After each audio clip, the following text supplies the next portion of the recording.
Continuamos aquí en directo en Cantabria por la mañana cuando pasan 4 minutos de la 1 en punto de la tarde y nos acompaña ya en el plató del programa Ana España, directora general de Comercio y Consumo del Gobierno cántabro. Muy buenos días, Ana. Buenos días, Cristina. Bienvenida a un viernes más.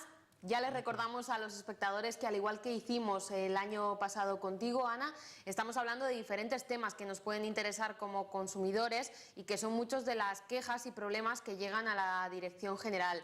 Hoy decía yo en el avance, Ana, no sé si estás de acuerdo, que probablemente el tema del que vamos a hablar hoy, que son los seguros y en concreto los seguros de hogar, os ocasionan bastantes quejas desde los consumidores a la hora o bien de contratar o bien de las cosas que les cubre, ¿no? Un seguro.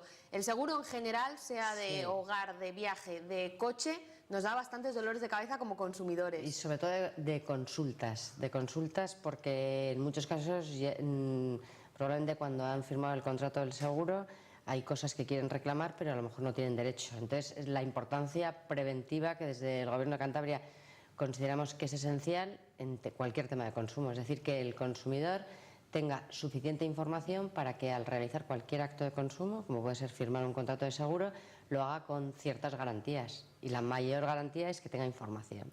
Bueno, pues hoy vamos a intentar trasladarles parte de esa información, como les decimos, a la hora de contratar en concreto un seguro de hogar.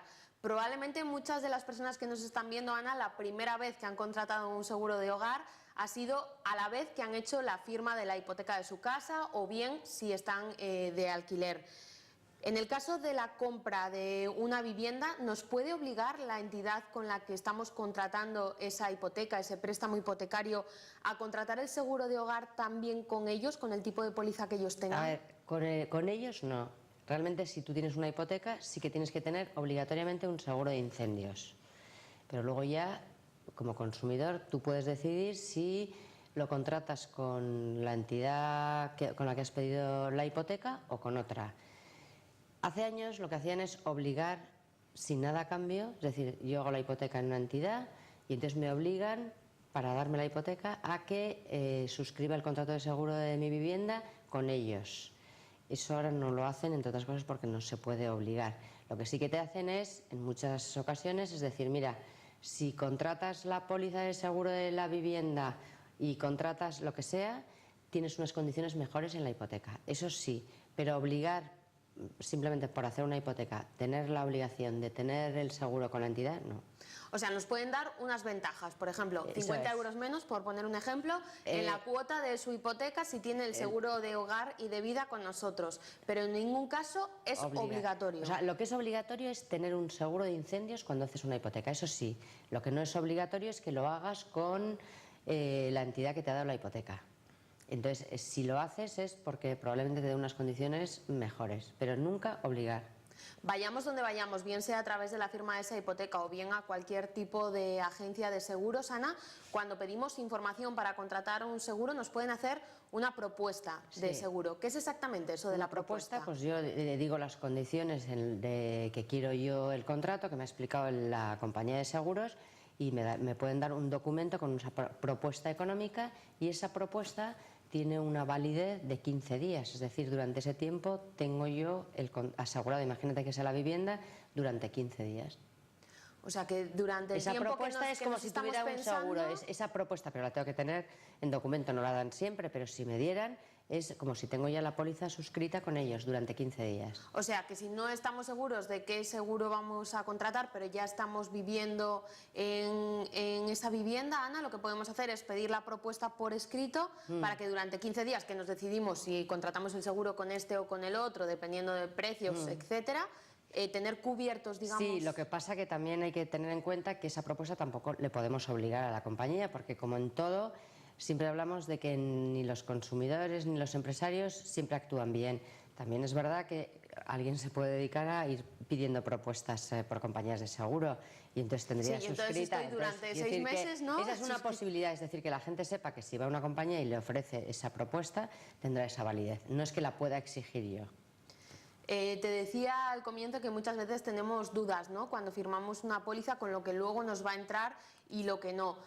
Sobre todo con temas meteorológicos, si cae una granizada y nos pasa algo, si por viento se nos mueve, por ejemplo, la antena. llegamos a la compañía de seguros, nos ha pasado esto, por ejemplo, decía el caso del viento, se nos han caído tejas o cualquier otro problema, Ana, y la compañía nos dice, no, pero es que esto no está recogido en su seguro. ¿Qué puedo hacer yo? Pues lo primero deberíamos haber hecho antes, que es leer lo que estamos firmando. En el contrato de seguro tenemos las condiciones generales, que es como un librito que es común para todos. Imagínate el seguro de hogar de la compañía X. Tiene un condicionado general, que es el librito ese que casi todos tenemos por ahí.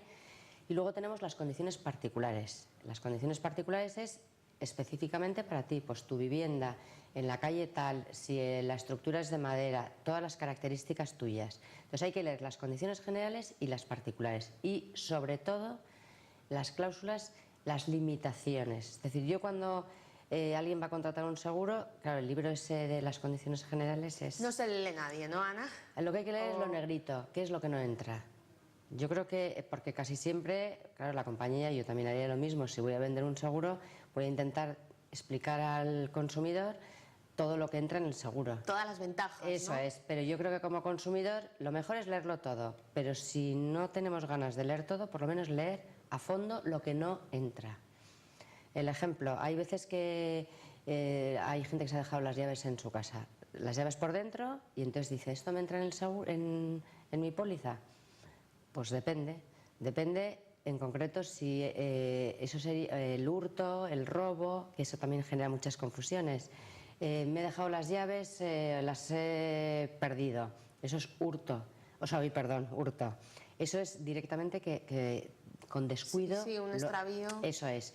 Entonces depende, la clave es leer perfectamente las condiciones particulares en las cuales me determinará si me entra una cobertura o no. No todas las pólizas de seguro de una compañía son iguales, es decir, tú puedes tener con una compañía X, por no decir un nombre, y yo con la misma compañía, y a ti entrarte cosas que a mí no me entran. Porque hay gente que cree que no, la compañía tal funciona muy bien, el seguro es fantástico. Es que hay que ver las condiciones de cada uno. Una vez que nos ha pasado un siniestro X, el que sea, Ana, viene la persona del seguro, valora cuáles son los daños y nos pasa una nota con todos los daños y el montante total que la compañía nos va a pagar. No estamos de acuerdo con eso porque creemos que tenía que haber entrado también la televisión o X, lo que sea. ¿Qué hacemos? ¿Cómo nos ponemos de acuerdo con la compañía si ese siniestro que nos han pasado no nos convence? Pues entonces se puede volver a pedir la compañía otro peritaje y el particular, el asegurado, también. Entonces, si los dos peritos se ponen de acuerdo, que suele ser complicado, pues entonces imagínate que consideran que el asegurado tiene razón, perfecto. Si no, un tercer perito, y si ya no se soluciona, en la vía judicial. Es decir, no es habitual, pero sí que a veces hay conflicto para determinar si el primer peritaje, por ejemplo, es correcto o no es correcto. Me imagino que cuando tenga que ver con cantidades ya grandes, ¿no? Importantes, efectivamente, porque si no hay unos cargos que tiene que asumir también el asegurado. Si se nos acaba el tiempo que teníamos contratado con la compañía y no estamos interesados en renovar porque durante ese tiempo hemos tenido problemas, no hemos estado contentos, ¿nos pueden obligar a prorrogar la póliza con ellos o el contrato dura lo que firmamos en un inicio? Sí, dura lo que firmamos. Sí, habitualmente los contratos son anuales prorrogables. Eso quiere decir que si yo he firmado como asegurado con una compañía, cualquiera de los dos puede decir que no se prorroga, pero hay que tener cuidado con los plazos. Es decir, yo he firmado con una compañía y he decidido que no quiero seguir, puede ser el del coche, el de la casa, no quiero seguir con ese seguro. Tengo que notificar fehacientemente 2 meses antes. ¿Con 2 meses de antelación? Con 2 meses de antelación. Esto es importantísimo.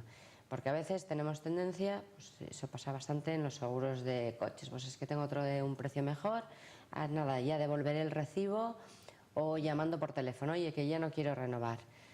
Pues corremos un riesgo importante, que es que contrate el seguro de mi vivienda o el del coche con otra compañía, devuelva el recibo de la compañía con la que tenía y esa compañía me reclame judicialmente y lo va a ganar. Porque salvo que yo demuestre que he notificado 2 meses antes, tendré que pagar los dos seguros. ¿Cómo debemos hacer esa notificación, Ana, para que quede, como dices, fehacientemente que nos hemos dado de baja con antelación? Se puede hacer, o sea, de manera que quede perfectamente claro que lo ha recibido. Entonces, la fórmula, una fórmula muy idónea es el burofax, que es ir a correos, hay una constancia del contenido. Pero el burofax tiene un coste, pues serán unos 20 euros o 20 y pico, creo. Entonces, para intentar evitar que todas las notificaciones tengamos que ir pagando ese dinero, pues imagínate que la compañía está en Santander, en Torlavega, donde haya contratado, pues ir con un papelito, decir los datos míos, los datos del seguro que quiero anular la prórroga, la fecha, la firma, ir a la propia compañía y que te lo sellen y guardar una copia sellada. Entonces yo ahí ya tendré una justificación documental que con 2 meses de antelación he notificado. Hay que hacerlo al menos con 2 meses de antelación, pero ¿hasta cuánto tiempo antes podemos Cuando quieras, notificarlo? antes lo que te dé la Cuando gana. quieras, Sí. o sea, no hay ningún Pero problema en que sean 6 meses, por Lo ejemplo. de los 2 meses es importante. Sí que es verdad que hay veces que sin respetar ese plazo, pues un mes antes hablas con la compañía y la compañía lo acepta. Pero tenemos que tener en cuenta que estamos supeditados a la buena voluntad de la compañía, porque legalmente son 2 meses. Ana, cuando vemos la póliza del seguro que tenemos para firmar, ¿en qué datos nos tenemos que fijar? ¿Qué tiene que aparecer obligatoriamente en una póliza de seguro? Pues fijarnos bien, primero, si es el de la casa, a ver, los datos de la vivienda que estén correctos. A veces te pone estructura de madera, por ejemplo, o estructura de hormigón. Eso, comprobar que los datos son correctos, porque imagínate un ejemplo un poco extremo, pero que puede pasar, que yo he suscrito una póliza que he firmado las condiciones particulares y pone vivienda de hormigón. Y resulta que mi vivienda es toda de madera, lo que es la estructura. Se quema y la compañía de seguros puede decir que yo he mentido. Si yo firmo ese contrato, estoy firmando con las características de una vivienda y pueden no corresponder con la realidad. Entonces, tener en cuenta todos esos datos y luego fijarse. Eso en cuanto a las condiciones particulares. Si yo tengo, imagínate, defensa jurídica, no pensar en las condiciones particulares, no pensar defensa jurídica, ¿qué es defensa jurídica? Es que es tan amplio, tengo que ir con el defensa jurídica que me pone en las condiciones particulares, ir al librito, ese librito de condiciones generales y leer lo primero lo que no entra. Y lo que incluye también, pero lo primero de todo, lo que no entra. Porque entonces diré, pues mira, esta defensa jurídica me interesa o quiero ampliarla. Ana, antes hablábamos de si teníamos un problema a la hora de hacer la valoración de un siniestro, pero en general, si tenemos un problema con la compañía, del tipo que sea, nos suben el precio a mitad de póliza y no nos habían avisado, nos prorrogan cuando habíamos anulado ya con 2 meses de antelación. Exactamente, con cualquier tipo de problema que tengamos con un seguro, ¿dónde y cómo debemos hacer la reclamación? En principio, por ejemplo, el caso que has dicho de la prórroga, ahí desde luego, si yo he notificado fehacientemente, si me lo pasan por el banco, lo devuelves, ahí no tienes ningún problema. Es decir, será la compañía la que tendrá que reclamar, en este caso judicialmente, el importe de esa póliza y no lo va a hacer porque si tú tienes una notificación efectuada con el tiempo, tienen perdido, ¿no? De efectivamente. antemano. En los demás casos, en principio, todas las compañías tienen un defensor del asegurado. Ese defensor del asegurado, en la propia póliza sueles tener la dirección a la que tienes que remitir la reclamación que tengas. Tú tienes un problema, el que sea, con la compañía de seguros, lo primero es hablar con quien has contratado, pero si ves que no se resuelve, entonces al defensor del asegurado. Ahí hay que, como en todas las reclamaciones, poner los datos bien claros, es decir, de qué póliza estamos hablando, cuál es el problema concreto que tengo. Intentar enrollarse lo menos posible y ir al grano, es decir, el problema que he tenido y luego la justificación, pues el contrato que tengo o la justificación de la reclamación que estoy haciendo. Y el defensor del asegurado tiene 2 meses para contestar, puede no contestar. Pero si contesta el defensor del asegurado es una persona que defiende vamos a explicarlo así, como un mediador, es como imagínate una compañía, tiene sucursales en distintas localidades de toda España, pues hay un defensor del asegurado que es el que a nivel de toda España, cuando hay una reclamación, resuelve. Esa resolución, la resolución que emita ese defensor del asegurado vincula a la compañía. Imagínate que tenía un problema con una compañía de seguros, que la oficina está en Santander. Yo reclamo al defensor del asegurado, si a mí me da la razón, la compañía de Santander ha de cumplir lo que diga el defensor del asegurado. Pero puede no contestar, pero que sepamos que eso es vinculante. Pero si no contesta en el plazo de 2 meses o directamente no me da la razón, entonces voy a la Dirección General de Seguros con la reclamación. Y en la Dirección General de Seguros, eso que sepamos, que la respuesta no vincula a la compañía. O sea que ahí, aunque nos diese la razón, ¿cómo sería esa disputa con la compañía? Pues entonces, en la Dirección General de Seguros, imagínate que me da la razón a mí. Entonces, la compañía puede decidir hacer caso o no. Si hace caso, perfecto, que suele hacer habitualmente. Si no hace caso, al consumidor le tendría que ir a la vía judicial, pero sí que es verdad que la vía judicial, con una resolución de la Dirección General de Seguros dándote la razón, tienes bastantes posibilidades de que prospere. O sea, pero habría que recurrir, ¿no? Sí, En último caso, a esa en vía el caso de judicial. que no lo acepten, sí.